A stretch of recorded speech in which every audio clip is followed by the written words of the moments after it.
इतिहास की प्रैक्टिस के सेट नंबर 70 पर आज हम आ चुके हैं और काफ़ी लंबी जर्नी हम ऑलरेडी इसमें तय कर चुके हैं। उम्मीद है आप लोग इसका फ़ायदा भी उठा रहे होंगे। बहुत सारे इंपॉर्टेंट क्वेश्चंस, उनकी व्याख्या के माध्यम से पूरे सिलेबस का आपका रिवीजन हो रहा होगा। इसी क्रम में आगे बढ़ेंगे। आज हम सेट नंबर 70 पर बात करेंगे, सेट नंबर 70। और इस समय हमारी मॉडर्न हिस्ट्री में चल रहा है, क्या चल रहा है, कौन सा टॉपिक चल रहा है भाई? इस समय हम पढ़ रहे हैं भारत के राष्ट्रीय आंदोलन में क्रांतिकारी गतिविधियां। भारत का जो राष्ट्रीय आंदोलन है, इस राष्ट्रीय आंदोलन में क्रांतिकारी गतिविधियों का जो रोल था, क्रांतिकारी जो गतिविधियां थी, उनके बारे में यहाँ पर हम लोग स्टडी कर रहे हैं। तो इसी क्रम को आगे बढ़ाते हुए आ जाते हैं आज के क्वेश्चन पर।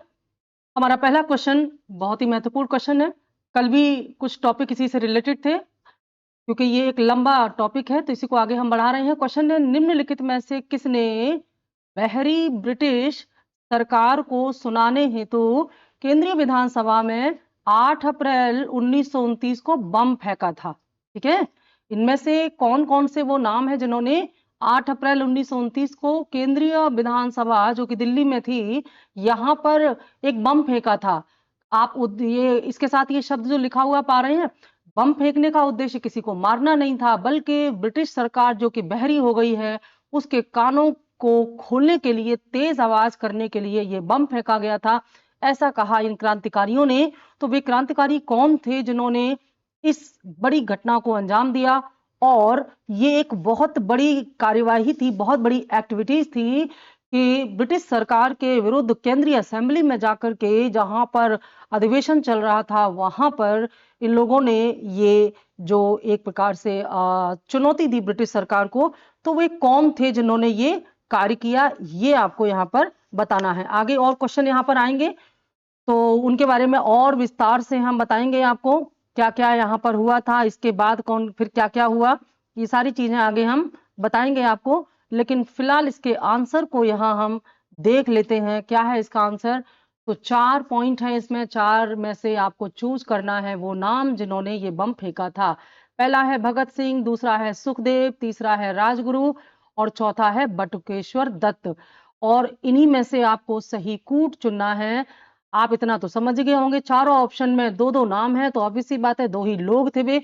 और भगत सिंह को आप लोग जानते ही हैं, क्योंकि भगत सिंह ने इसी समय इंकलाब जिंदाबाद का नारा भी दिया था। ये बम फेंकने के बाद जब वो वहां से आगे बढ़े तो यहीं पर उन्होंने इंकलाब जिंदाबाद, क्रांति की जय हो का नारा दिया। पहली बार ये नारा इसी समय दिया भगत सिंह ने। इनको तो जानते हैं। इनका साथ देने वाले कौन थे? जी हाँ, बटुकेश्वर दत्त। तो भगत सिंह और बटुकेश्वर दत्त, इन दोनों ने केंद्रीय असेंबली दिल्ली में 8 अप्रैल 1929 को बम फेंका था।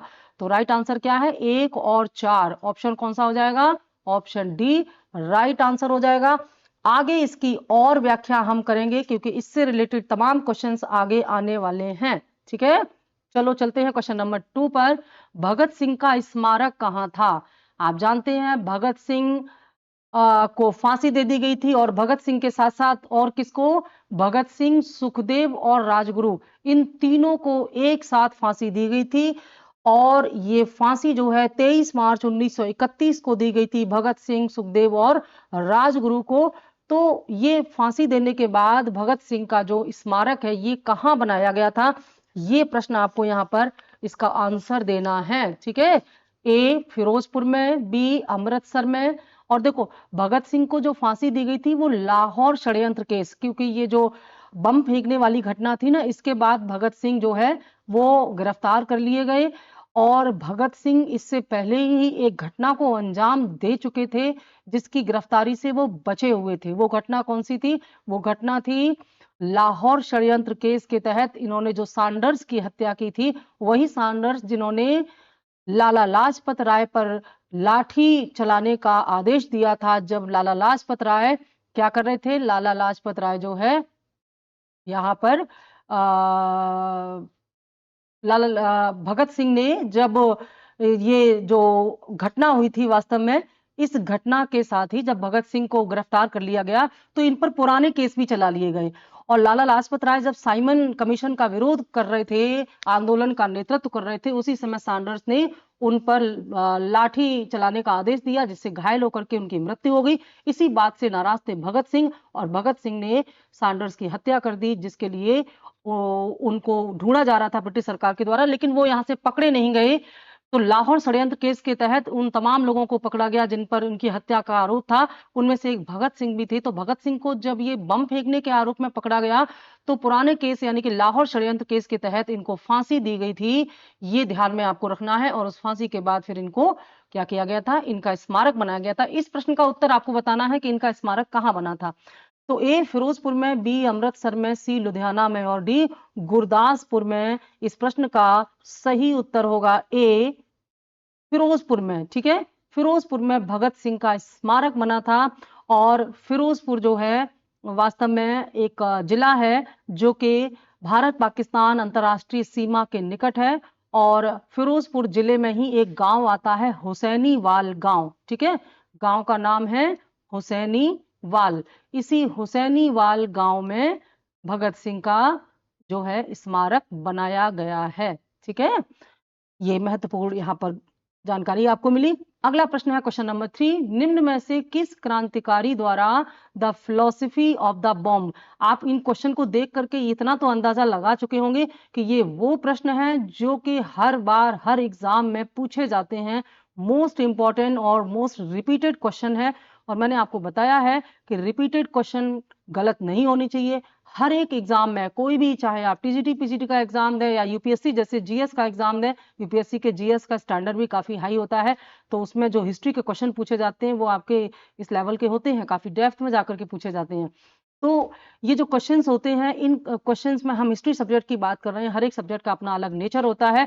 तो हिस्ट्री में जो क्वेश्चंस होते हैं, इनमें से मोर देन 80% क्वेश्चन जो होते हैं ये वही होते हैं जो बार बार पूछे जाते हैं।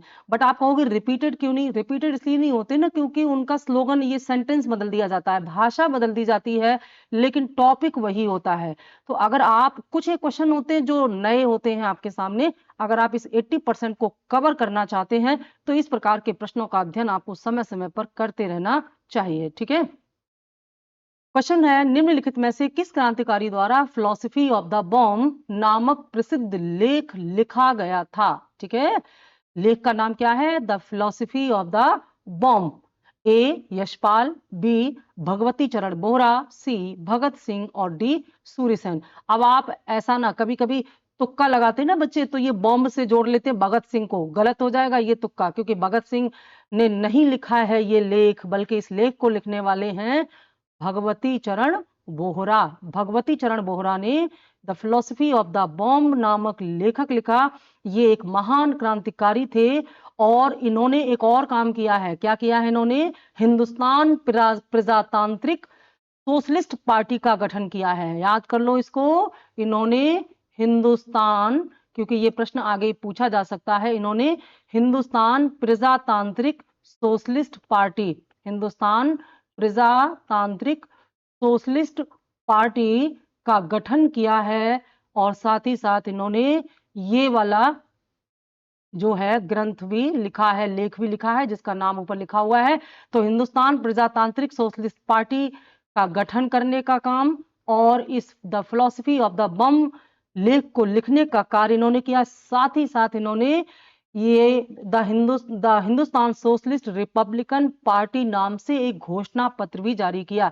इसी नाम से एक पार्टी बनाई और इसी नाम से एक घोषणा पत्र भी जारी किया। किसने? भगवती चरण बोहरा ने। ठीक है, चलो आगे, question number 4, Hindustan socialist Republican army, कल इसके बारे में बताया था ना हमने, Hindustan socialist Republican army HSRA के संस्थापक नेताओं में कौन शामिल था? इनमें से कौन एक हैं जो कि HSRA के स्थापना में शामिल थे? याद करो कल का लेक्चर। HSRA का गठन कब हुआ था? 1928 में। कहाँ हुआ था? दिल्ली के फिरोज शाह कोटला मैदान में। और इससे पहले गठित हुई थी हिंदुस्तान रिपब्लिकन एसोसिएशन, गठन हुआ था ना।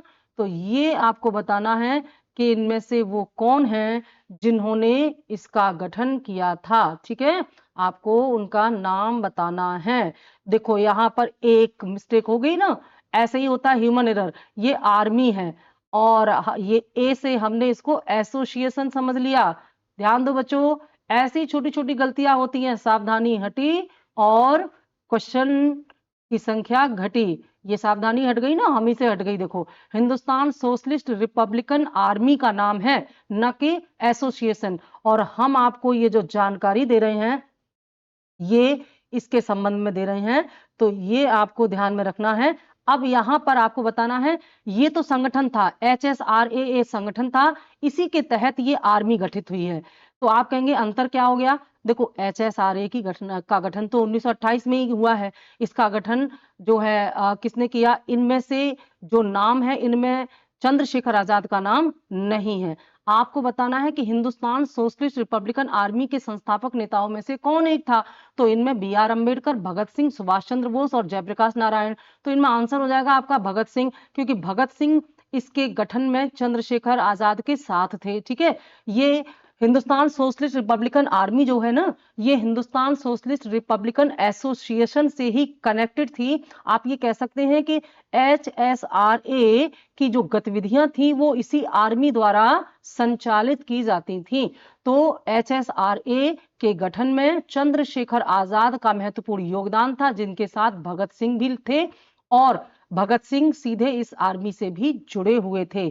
ठीक है, और इसके बारे में पीछे हमने बता दिया है। मतलब HSRA, ये भी HSRA ही हुआ, ये दोनों अलग अलग नहीं है। बस ये मान के चलो कि ये एक ऐसी संस्था थी जो कि HSRA के उद्देश्यों की पूर्ति के लिए काम करती थी। उद्देश्य क्या था इस पार्टी का, इस एसोसिएशन का? उद्देश्य था भारत में सोशलिस्ट या डेमोक्रेटिक स्टेट की स्थापना करना। ठीक है, लोकतांत्रिक संगठन या समाजवादी और गणतंत्रवादी राज्य की स्थापना करने के लिए 1928 में HSRA का गठन किया गया, जिसमें चंद्रशेखर आजाद और भगत सिंह का योगदान था। और इसी की एक्टिविटीज को संपादित करने के लिए, क्रियान्वित करने के लिए ये हिंदुस्तान सोशलिस्ट रिपब्लिकन आर्मी का गठन किया गया। तो इनमें से राइट आंसर होगा भगत सिंह। ठीक है, भगत सिंह इसका राइट आंसर होगा। देखो, ये 65 डेज का जो आपका क्रैश कोर्स है, बार बार हर प्रैक्टिस में इसकी जानकारी हम इसलिए देते हैं कि जो लोग अभी भी इससे वंचित हैं, इसका लाभ नहीं उठा पाए हैं, वो इससे जुड़े, इसका फायदा उठाएं। बहुत सारे एग्जाम, चाहे वो GS के एग्जाम हो, TGT, PGT, UP के हों, अदर स्टेट के हों, सभी बच्चों को ध्यान में रख करके संपूर्ण इतिहास का संक्षिप्त रिवीजन किया गया है मात्र 65 डेज में। और क्विक रिवीजन के लिए ये बेहद महत्वपूर्ण कोर्स है, मात्र 499 में आप इसको परचेज कर सकते हैं। साकेत सिविल सर्विसेज ऐप पर जाकर के आप और ज्यादा जानकारी ले सकते हैं, वहां कॉन्टेक्ट नंबर है, उस पर कॉल करके आप इसको परचेज कर सकते हैं। और मात्र 65 लेक्चर में आप कहेंगे एग्जाम में तो 65 दिन बचे नहीं हुए हैं, तो उसमें रिकॉर्डिंग पड़ी हुई है, आपको बस रिवाइज करना है और इसके बाद आपका संपूर्ण इतिहास बेहद कम समय में तैयार हो जाएगा, रिवीजन हो जाएगा। देखो, हम ये नहीं कह रहे हैं कि आपने कभी इतिहास नहीं पढ़ा हो तो तैयार हो जाएगा। ऑब्वियस सी बात है, आप तैयारी कर रहे हैं तो पहले से पढ़ ही रहे होंगे। क्विक रिवीजन के लिए इतिहास जैसे विशाल सब्जेक्ट को मात्र 65 डेज में कवर करना आसान काम नहीं था, तो ये काम यहाँ किया गया है, आप इसका फायदा उठाइए। आ गया हमारा क्वेश्चन नंबर 5। इंकलाब जिंदाबाद का नारा किसने दिया था? पीछे हमने बताया है। इंकलाब जिंदाबाद का नारा पहली बार दिया गया था जब केंद्रीय असेंबली दिल्ली में बम फेंका था। किसने बम फेंका था? भगत सिंह ने और बटुकेश्वर दत्त ने। तो यहां पर नाम दिया गया है भगत सिंह। ठीक है, भगत सिंह ने पहली बार इंकलाब जिंदाबाद का नारा तभी दिया जब उन्होंने केंद्रीय असेंबली में ये बम फेंका था, जो जिसमें कहा गया था कि अंग्रेजों के बहरे कानों को खोलने के लिए दिया गया है, ये बम फेंका गया। तो इंकलाब जिंदाबाद का नारा सबसे पहले भगत सिंह ने इसी एक्टिविटीज के दौरान दिया था, जिसका मतलब होता है क्रांति की जय हो। समय था 8 अप्रैल 1929। ठीक है, 8 अप्रैल 1929। चलो क्वेश्चन नंबर 6, किसने कहा था आलोचना और स्वतंत्र चिंतन एक क्रांतिकारी की दो विशेषताएं हैं? इनमें से एक पर्सनैलिटी ऐसी है जिन्होंने ये कहा था कि एक क्रांतिकारी में दो विशेषताएं होती हैं। क्रांतिकारी किसे कहा जाए? जिनमें दो गुण हों। पहला क्या? वह किसी की आलोचना करने से नहीं डरता, यानी कि वह किसी की एक तरह से चापलूसी नहीं करता, जो गलत है उसको गलत कहता है, आलोचना करता है। और स्वतंत्र चिंतन करता है, किसी एक विशेष विचारधारा का पिछलग्गू नहीं होता, बल्कि उसके विचार स्वतंत्र होते हैं और वह गलत को गलत कहने की हिम्मत रखता है, आलोचना करता है। एक क्रांतिकारी में ये दो विशेषताएं होती हैं। यह कहने वाले इनमें से कौन थे, किसने ये बात कही थी, ठीक है, ये आपको बताना है। ए भगत सिंह ने, बी राम प्रसाद बिस्मिल ने, सी शचीन्द्र नाथ सान्याल ने और डी भगवती चरण बोहरा ने। ठीक है, तो ये बात कहने वाले क्रांतिकारी थे हमारे वीर बहादुर भगत सिंह। भगत सिंह का चरित्र आप पढ़ेंगे तो आप एक अलग ही आपके अंदर जो आएगी यहाँ पर। तो हम इन जो व्यक्तित्व है इनकी बायोग्राफी जब लेकर के आएंगे तो उसमें इनको कवर करेंगे। आप देखिएगा भगत सिंह की पूरी बायोग्राफी, निश्चित तौर पर आपको बहुत मजा आएगा। तो भगत सिंह ने ये बात कही थी और ये कहते हैं कि एक क्रांतिकारी अपने उद्देश्य की प्राप्ति के लिए हमेशा ही नए और स्वतंत्र विचारों का चिंतन करता है। साथ ही साथ अगर कोई विचारधारा गलत है तो वह उसकी आलोचना करने से भी नहीं चूकता। ऐसी बात कही किसने? भगत सिंह ने। ठीक है, देखो बच्चों, ये रेगुलर कोर्सेज चल रहे हैं, TGT PGT, LT assistant professor, net JRF. आप अपनी तैयारी कंप्लीट रखिए। वैकेंसी जब आएंगी तब तैयारी नहीं की जाती है, बल्कि तैयारी पहले से की जाती है। वैकेंसी आने के बाद क्रैश कोर्स ज्वाइन किए जाते हैं और वैकेंसी आने से पहले जो फ्रेशर बच्चे हैं वो एक फाउंडेशन कोर्स ज्वाइन करते हैं, जिसमें संपूर्ण सिलेबस का बहुत व्यापक और विस्तार से अध्ययन कराया जाता है, जो काफी टाइम टेकिंग भी होता है। तो इसमें 2 सब्जेक्ट पॉलिटिकल साइंस और हिस्ट्री ऑलरेडी चल रहे हैं, आप इनको ज्वाइन कर सकते हैं। टाइमिंग ये दी हुई है और ज्यादा जानकारी के लिए आप ऐप को डाउनलोड करके जो नंबर है उसके माध्यम से जानकारी प्राप्त कर सकते हैं। चलो, क्वेश्चन नंबर 7 आ गया। लाठी क्लब की स्थापना निम्नलिखित में से किसने की थी? ये लाठी क्लब की स्थापना किसने की थी? ये एक नया सा क्वेश्चन है। क्या आपने इससे पहले कभी सुना ये क्वेश्चन? बताना मुझे कमेंट करके। लाठी क्लब जैसा कोई क्लब आपने पहले कभी सुना था या पहली बार यही सुना है? बड़ा इंटरेस्टिंग है। तो लाठी क्लब की स्थापना इनमें से किसने की थी? ऑप्शन ए भगत सिंह ने, ऑप्शन बी लाला लाजपत राय ने। देखो, हिस्ट्री को ना जब भी पढ़ो तो उसको मैंने देखा कि हिस्ट्री को अक्सर बच्चे ये कहा करते थे मैंने इसलिए कहा कि जो बच्चे मेरे से पढ़ते हैं वो ऐसा नहीं कहते हैं, लेकिन बाकी बच्चे कहते हैं हिस्ट्री बहुत बोरिंग है, हिस्ट्री पढ़ने में बहुत। आप यकीन मानिए, हिस्ट्री बहुत ही इंटरेस्टिंग है। हिस्ट्री बोरिंग तब होती है ना जब ये वन साइडेड होती है। टीचर बोल रहा है, बच्चा सुन रहा है। जब तक पढ़ने वाला इस सब्जेक्ट से या किसी भी सब्जेक्ट से कनेक्ट नहीं होगा तब तक वो बोर लगेगी। जैसे आप साइंस पढ़ते तो बोर नहीं होते हो, लेकिन आप हिस्ट्री पढ़ते तो बोर हो जाते। क्यों? क्योंकि इसमें बस एक तरफा कहानियां सुनाई जा रही हैं। नहीं, आपको जोड़ करके, और हिस्ट्री तब अच्छे से समझ में आती है जब घटनाओं को, कि एक घटना को किसी दूसरी घटना से लिंक कर दिया जाता है और उसमें एक नई कहानी बना दी जाती है। इससे आपका इंटरेस्ट बढ़ता है और आप एकदम अलर्ट होकर के वो पढ़ते हैं, सुनते हैं, फिर आप सोते नहीं हैं, आपको बोरियत नहीं लगती। और इंटरेस्टिंग बात यह है कि जब आप एक घटना को दूसरी घटना से लिंक कर देते हैं ना, तो फिर आपको वो जल्दी याद आ जाता है, क्योंकि तारीखें भूल जाती हैं, घटनाएं याद रह जाती हैं। ठीक है, तो लाठी क्लब की स्थापना इनमें से किसने की थी? Option A Bhagat Singh, option B Lala Lajpat Rai, option C Bal Gangadhar Tilak, option D Bipin Chandra Pal. ठीक है, कोई गैस लगा सकते हैं आप इसमें? होप सो आपका गैस सही हो, बट ये क्वेश्चन शायद आपने पहले कभी जल्दी नहीं सुना होगा। राइट आंसर इसका क्या है?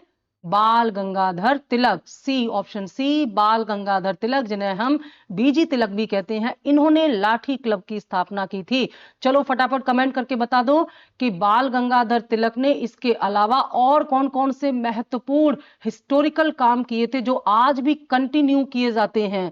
क्लू दे दिया मैंने आपको, महाराष्ट्र में बाल गंगाधर तिलक ने कुछ नए उत्सव, कुछ नई परंपराएं शुरू की थी जो कि राष्ट्रीय आंदोलन को बूस्ट करने के लिए की गई थी। वे परंपराएं, वे संस्कार, वे कल्चर आज भी फॉलो किए जाते हैं महाराष्ट्र में। तो वे कौन कौन से उत्सव थे जिनका आरंभ बाल गंगाधर तिलक ने किया था? कमेंट करके बताना जरूर। राजेश जी, आपने लास्ट एपिसोड में जो आंसर दिए, आपके आंसर बिल्कुल सही हैं। गुड, मेहनत करिए और बाकी लोग भी आंसर दिया करिए, कमेंट किया करिए, जिससे कि हमें पता चले कि आप इसमें दिलचस्पी ले रहे हैं और अगर आपको कहीं सुधार की जरूरत है तो उसे हम अपने लेक्चर में शामिल करेंगे। ठीक है, तो इसका आंसर मिल गया आपको, बाल गंगाधर तिलक।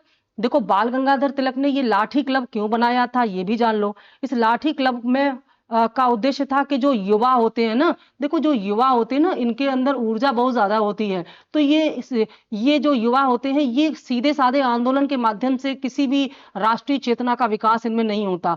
ये थोड़ा सा ज्यादा एक्टिव, जैसे अखाड़े टाइप के, पहलवानी टाइप के जो कार्य होते हैं। तो बाल गंगाधर तिलक ने युवाओं के मनोभाव को समझते हुए अखाड़ों की स्थापना की। ठीक है, अखाड़े जानते हैं ना, अखाड़े वो जगह होती है जहां पर पहलवानी के दांव पेच सिखाए जाते हैं, कुश्ती आदि।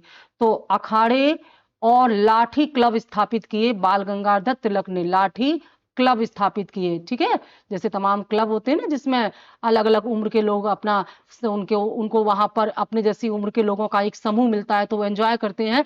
तो युवाओं के लिए ये अखाड़े और लाठी क्लब इन्होंने स्थापित किए। उद्देश्य था कि ज्यादा से ज्यादा युवा इनसे जुड़े और वे यहाँ पर अपने स्वास्थ्य संबंधी, पहलवानी संबंधी, कुश्ती संबंधी दाव पेच सीखें और इसी माध्यम से वे एक दूसरे से जुड़ें और राष्ट्रीय आंदोलन में अपनी भागीदारी दें, उनमें राष्ट्रीय चेतना का विकास करने के लिए ये काम इन्होंने बाल गंगाधर तिलक ने किया था। ठीक है, देखो बाल गंगाधर तिलक ऐसे पहले राष्ट्रवादी नेता थे जिन्होंने स्वशासन और स्वराज की बात कही थी और स्वराज के लिए वो एक दृढ़ निश्चय के सामने खड़े हुए थे, है ना।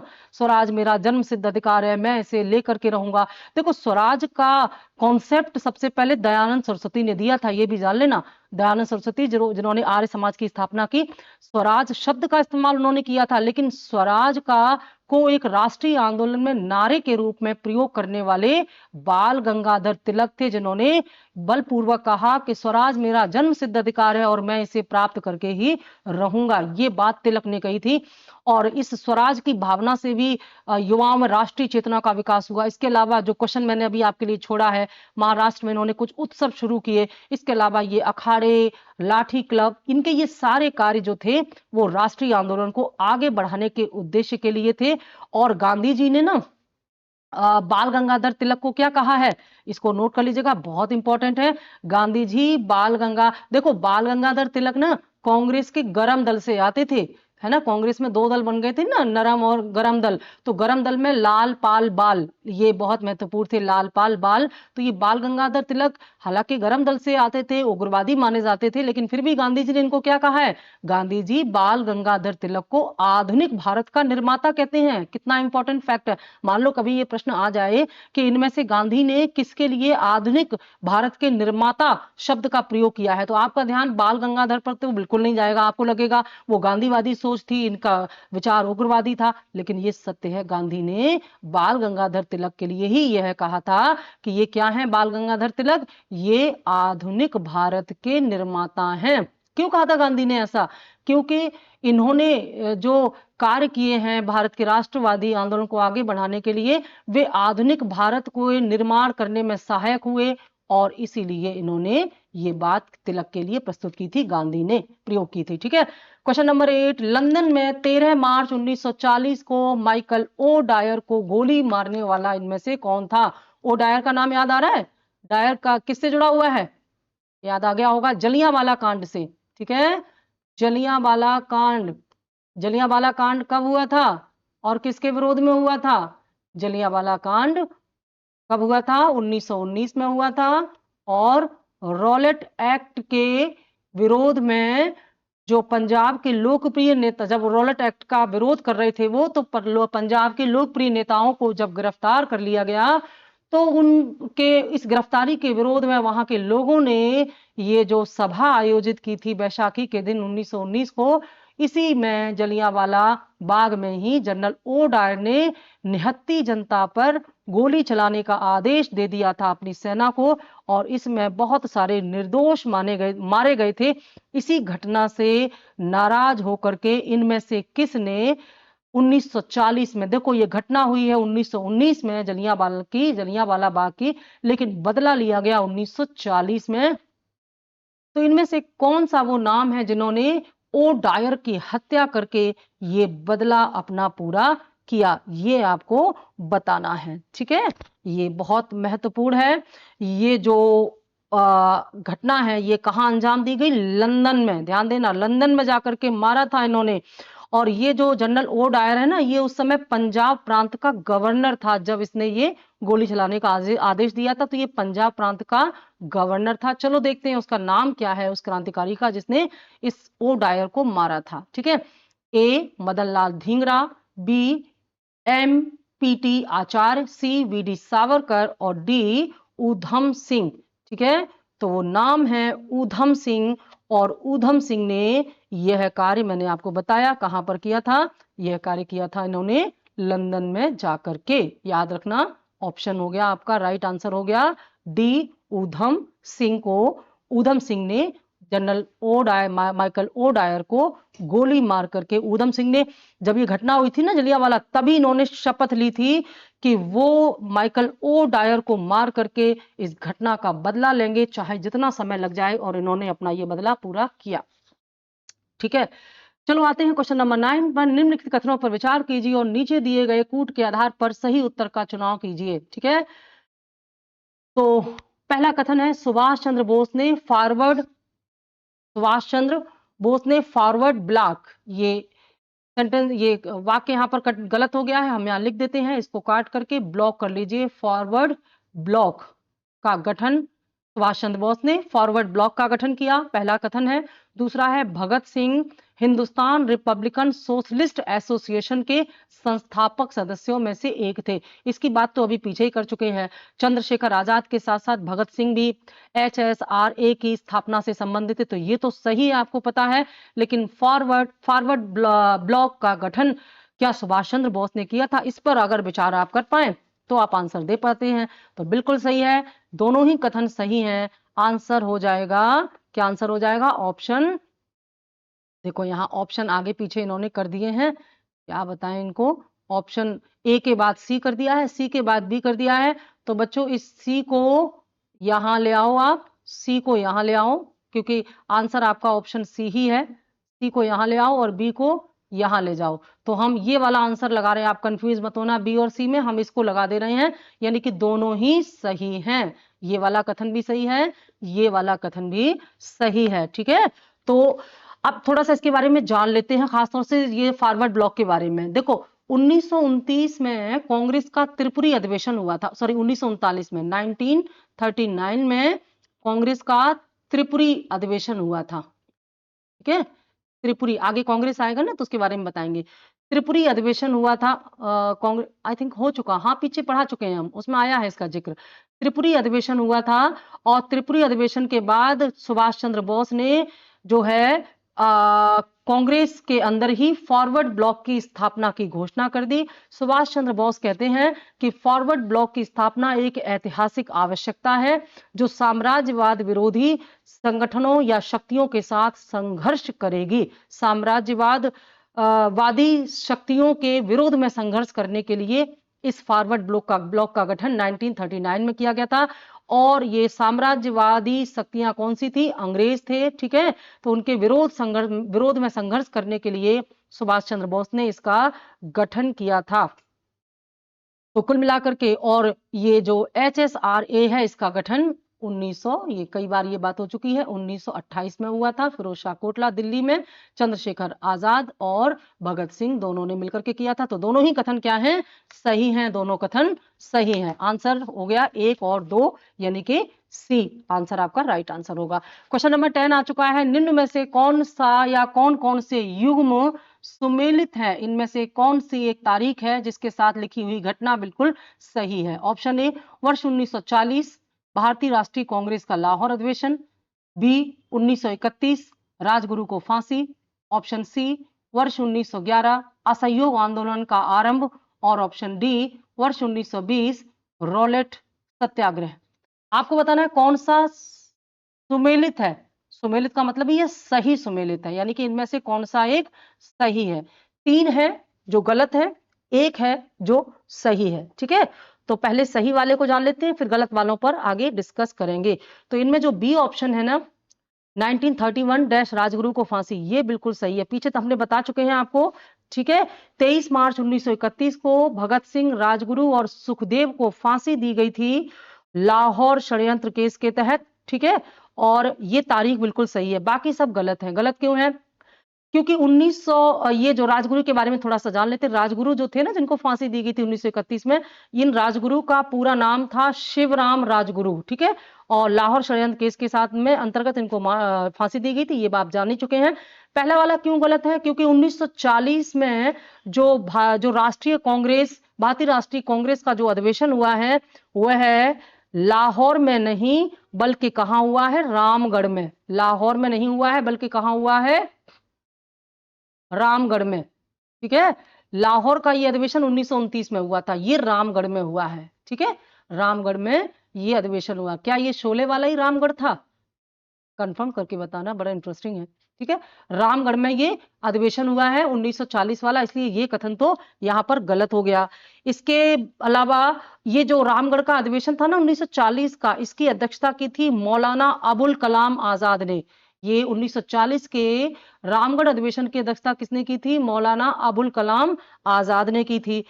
दूसरा वाला तो है ही सही। तीसरा वाला 1911 असहयोग आंदोलन, आप जान ही चुके हैं। असहयोग आंदोलन 1911 में नहीं बल्कि कब हुआ था? 1920 में हुआ था। 1920 में पीछे पड़ चुके हैं। और ये जो रॉलेट सत्याग्रह है, ये क्यों गलत है? क्योंकि रॉलेट सत्याग्रह 1919 में पास हुआ था। 1919 में। इसी के विरोध में तो जलियांवाला कांड हुआ था ना, जो केस है इसी से जुड़ा हुआ है, रॉलेट एक्ट, ठीक है। और इसी के विरोध में रॉलेट सत्याग्रह चलाया गया। रॉलेट एक्ट पारित हुआ 1919 में पहले, और बाद में इसी के विरोध में रॉलेट सत्याग्रह हुआ, और फिर इसी के चलते जलियांवाला कांड हुआ। तो राइट आंसर हमारा क्या है? कौन सा सही है? ऑप्शन बी, ये वाला आंसर सही है, बाकी तीनों गलत हैं। चलो अगले क्वेश्चन की ओर बढ़ते हैं। वर्ष 1931 में त्रिपुरा के जिला मजिस्ट्रेट स्टीवंस की हत्या किसने की थी? इनमें से त्रिपुरा के जिला मजिस्ट्रेट डीएम थे, तो किसने उनकी हत्या की थी? ये क्वेश्चन का आंसर आपको बताना है। तो इनमें देखो सारी की सारी विमेंस का ही नाम है, महिलाओं का ही नाम है, तो जाहिर सी बात है यहाँ पर क्रांतिकारी आंदोलन में महिलाओं का योगदान बहुत तेजी से बढ़ चुका था। पिछले में आपने देखा बीना दास ने किस प्रकार से दीक्षांत समारोह में एक महत्वपूर्ण अंग्रेज अधिकारी को मार दिया था पिस्टल से, ठीक है। तो इसका आंसर क्या हो सकता है? ऑप्शन ए कल्पना दत्त और सुहासिनी गांगुली, ऑप्शन बी प्रीति लता और कल्पना दत्त, ऑप्शन सी शांति घोष और सुनीति चौधरी, ऑप्शन डी बीना दास और बसंती देवी। किसकी हत्या की गई है? त्रिपुरा के तिप्पेरा या त्रिपुरा के जिला मजिस्ट्रेट स्टीवंस की हत्या इनमें से किसके द्वारा की गई है? तो राइट आंसर इसमें हो जाएगा ऑप्शन सी, शांति घोष और सुनीति चौधरी, ठीक है। और ये जो है दोनों, ये कोमिला की स्कूली छात्राएं थी, स्टूडेंट्स थी स्कूल की, ठीक है। और इन्होंने 14 दिसंबर 1931 को इस घटना को अंजाम दिया। 1931 का वर्ष था, तारीख थी 14 दिसंबर और जगह थी त्रिपुरा। इन्होंने वहां के मजिस्ट्रेट चार्ल्स स्टीवंस को मार दिया था, ठीक है। ये दोनों नाम जो है शांति घोष और सुनीति चौधरी ना, ये मास्टर सूर्यसेन की क्रांतिकारी गतिविधियों से जुड़ी हुई थी, जिन्हें मास्टर दा के नाम से भी जानते हैं सूर्यसेन को। उन्हीं की क्रांतिकारी संगठन से जुड़ी हुई थी और इन्होंने ये घटना दी और बाद में ये पकड़ी गई और 1932 में इन दोनों को 10 वर्ष के कारावास की सजा सुनाई गई, ठीक है। क्वेश्चन नंबर 12, निम्नलिखित घटनाओं पर विचार कीजिए तथा इन्हें काल क्रमानुसार व्यवस्थित कीजिए और इनमें से कूट के आधार पर सही उत्तर का चयन भी कीजिए। पहला, ये क्रम से लगा दिए गए हैं, देखो क्रम से इनको लगाना है। ये तमाम घटनाएं अलग अलग समय में हुई हैं, आपको क्रम से लगाना है और सही कूट का उत्तर चुनना है, ठीक है। इसमें जो लिखा है उसके हिसाब से गदर पार्टी की स्थापना, चिटगांव शस्त्रागार पर छापा, बर्लिन में इंडियन इंडिपेंडेंस कमेटी की स्थापना और केंद्रीय असेंबली बम कांड, इन चारों घटनाओं को क्रम से अगर लगाते हैं तो राइट आंसर मिल जाता है। चलो देख लेते हैं, राइट आंसर मिल जाता है। देखो इनमें से सबसे पहली घटना कौन सी हुई है? इनमें से सबसे पहली घटना हुई है ये गदर पार्टी की स्थापना, ठीक है। सबसे पहले इसमें गदर पार्टी की स्थापना हुई है 15 जुलाई 1913। 1913 को अमेरिका के सैन फ्रांसिस्को में जो नेता थे सोहन सिंह भाकना, करतार सिंह और लाला हरदयाल, इन्होंने मिलकर के इस गदर पार्टी की स्थापना की थी। अमेरिका के सैन फ्रांसिस्को में इसका हेडक्वार्टर था, ठीक है। तो जितनी भी ये घटनाएं इनमें सबसे पहले स्तर पर ये आएगी। अब ऐसे आपको अगर थोड़ी ट्रिक लगानी हो तो आप देखो 50-50 ऑप्शन आपको मिल गया। ये जो 1913 ये जो पहला है ना गदर पार्टी, ये आप देखो केवल 2 ही ऑप्शन में ये पहले स्थान पर है। इसका मतलब एक बात तो आपने दिमाग में बिठा लो कि ऑप्शन ए और ऑप्शन डी तो हो ही नहीं सकता। कम से कम आंसर आपका थोड़ा तो आसान हो गया ना, जब आपको ये 50-50 का मिल गया ना कि आंसर हमारा 2 में ही है, या तो बी में है या तो सी में है, क्योंकि यही 2 ऑप्शन है जहां पर पहला सबसे आगे लिखा हुआ है। और ये भी पता है आपको कि इन चारों में से सबसे पहली घटना यही हुई है, गदर पार्टी की स्थापना। चलो आसान हो गया। अब दूसरे नंबर का चुनाव करते हैं कि दूसरे नंबर में इसमें क्या हुआ है। ठीक है, तो दूसरे नंबर में इसमें होने वाली घटना है, देख लेते हैं। 1915 में ये घटना ये हुआ है और ये है बर्लिन में इंडियन इंडिपेंडेंस कमेटी की स्थापना 1915 में हुई है। 1915 में बर्लिन में इंडियन इंडिपेंडेंस कमेटी की स्थापना हुई है और इस स्थापना का उद्देश्य था भारत की स्वतंत्रता को बढ़ावा देना। भारत की स्वतंत्रता के लिए तमाम क्रांतिकारी घटनाएं देश से बाहर भी हुई है ना, उन्हीं में से एक है ये। तो दूसरे नंबर पर आ गया तीसरा। अब यहां पर देखो इन दोनों में देखो एक के बाद 3 यहां भी आ गया है और एक के बाद 3 यहां। क्वेश्चन को टफ बना दिया इन्होंने, एक के बाद 3 यहां भी आया 3 यहां भी आया। अभी तक क्लू नहीं मिल पाया दोनों में से क्या हो गया क्या होगा। तो चलो अब चलते हैं अगला, यहां से स्पष्ट हो जाएगा।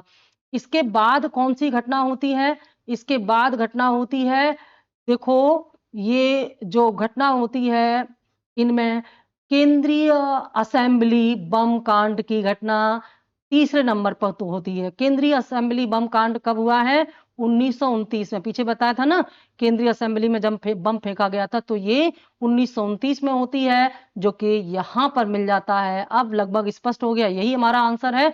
और इनमें सबसे लास्ट में चिटगांव शस्त्रागार की घटना होती है जो 1930 की है। ठीक है, ये जो चिटगांव का जो सूर्य सेन ने किया था, पीछे हम बता चुके हैं, पिछले एपिसोड में व्याख्या में पढ़ा हुआ है। 1930 में चिटगांव में शस्त्रों को लूट लिया गया था, ब्रिटिश शस्त्रों को। तो ये घटना इनमें सबसे बाद में होती है। सही आंसर आपको मिल गया, थोड़ा समय लगा लेकिन समझ गए होंगे कैसे ट्रिक आप लगाएंगे इस तरह के आंसर को सॉल्व करने के लिए।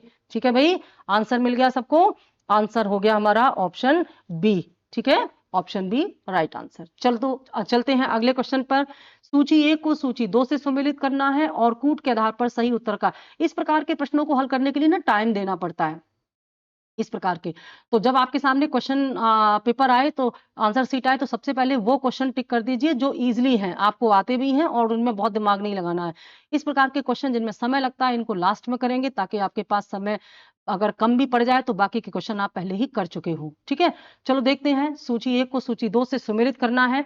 एक तरफ है कुछ संगठन के नाम, पार्टियों के नाम, और दूसरी तरफ है कुछ नेताओं के नाम या क्रांतिकारियों के नाम। इनको आपको जोड़ना है, किस पार्टी या किस संगठन से किसका नाम जुड़ा हुआ है ये आपको यहां पर बताना है। ठीक है, चलो देख लेते हैं। पहला नाम है अभिनव भारत। अभिनव भारत का संबंध किससे है? आपने अगर पीछे के एपिसोड बार बार हम आपको याद दिलाते हैं तो आपने वीडी सावरकर को इनसे जोड़ा है। वीडी सावरकर अभिनव भारत से जुड़े हुए हैं और वीडी सावरकर ने 1904 में महाराष्ट्र में अभिनव भारत की स्थापना की थी। कब की थी? 1904 में महाराष्ट्र में अभिनव भारत की स्थापना की थी वीडी सावरकर और उनके भाई गणेश सावरकर ने की थी। ठीक है, और दूसरे स्थान पर क्या आ जाता है, देखिएगा इसमें दूसरे स्थान पर यह है अनुशीलन समिति। और अनुशीलन समिति का संबंध किससे है? अनुशीलन समिति का संबंध है अरविंद घोष से। ठीक है, अनुशीलन समिति का संबंध किससे है? अरविंद घोष से। ठीक है, तो अरविंद घोष से संबंध कैसे है, चलो देख लेते हैं। देखो, अनुशीलन समिति का जो गठन हुआ है, यहां पर अभिनव भारत के गठन का समय आपने लिख लिया, 1904 में हुआ है। 1904 में हुआ है। और ये जो अनुशीलन समिति है, अनुशीलन समिति का गठन हुआ है 1902 में। कब हुआ है? 1902 में। ठीक है, तो तारीख यहां पर नोट कर दो, 1902 में अनुशीलन समिति का गठन हुआ है और इसके गठन से जुड़े हुए थे अरविंद घोष। तो ये इसका राइट आंसर हो गया। अब इसमें तीसरा क्या है, गदर पार्टी। अभी पीछे ही हमने बताया था 1913 में अमेरिका के सैन फ्रांसिस्को में गदर पार्टी की स्थापना हुई, जिनके साथ नाम जुड़ा हुआ था लाला हरदयाल का। मिल गया ना। और स्वराज पार्टी, पीछे कई क्वेश्चन सॉल्व कर चुके हैं हम, CR दास ने इसका गठन किया था 1923 में।